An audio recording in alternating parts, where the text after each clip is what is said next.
Halo, karibu kwenye masahisho ya zoezi la kugawanya sehemu. Na katika swali letu la kwanza tulipewa 5, 3 juu ya 4 kugawa kwa 2, 2 juu ya 5. Hatua ya kwanza tunatakiwa tuchukue asili mara namba mzima kujumlisha kiasi, ambapo itakuwa ni 4 mara 5. Kwa swali letu hapa itakuwa ni 4 mara 5 kujumlisha 3. 4 mara 5 ni 20. Ukijumlisha 3 unapata 23 juu ya 4. Lakini pia tutagawanya, tutachukua 5 mara 2 kujumlisha 2. 5 mara 2 ni 10.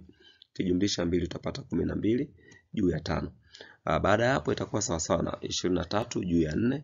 Baada ya kugawanya tabadilisha tendo, itakuwa kuzidisha. Kwa itakuwa mara namba yetu ya chini itaenda juu na ya juu itakuja chini. Kwa itakuwa mara 5 juu ya 12.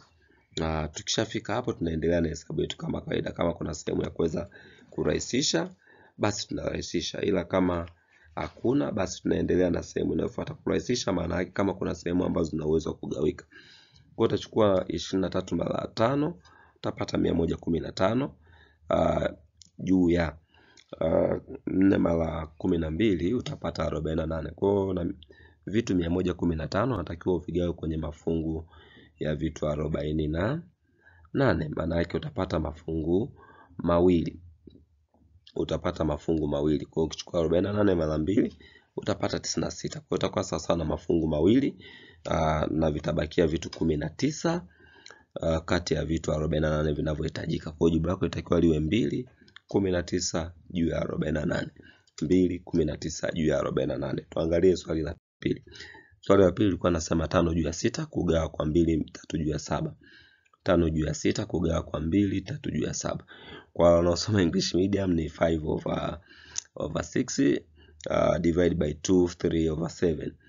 Tunasema kwamba kwenye aina hiyo ya sehemu upande wa kwanza tushughuliki nao. Kwa hapa tutaanza na ule upande wa pili. Kwa hiyo itakuwa ni sawa sawa na 5 juu ya 6 kama ilivyo kugawanya, na hapa tutachukua 7 mara 2 ni 14 kujumlisha 3 itakuwa ni 17 juu ya 7.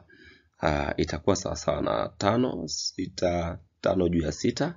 Baada ya kugawanya itakuwa ni kuzidisha. Sasa hii ya chini itaenda juu na ya juu itakuja chini. Kwa hiyo itakuwa ni 7 juu ya 17. Kwa hapa hizo namba zigawanyiki zote. Kwa hiyo utachukua 5 mara 7 utapata 35. Utaandika 35 juu ya 6 mara 17 utapata 102. 6 mara 17 utapata 102. Kwa hiyo utaandika hapo chini 102.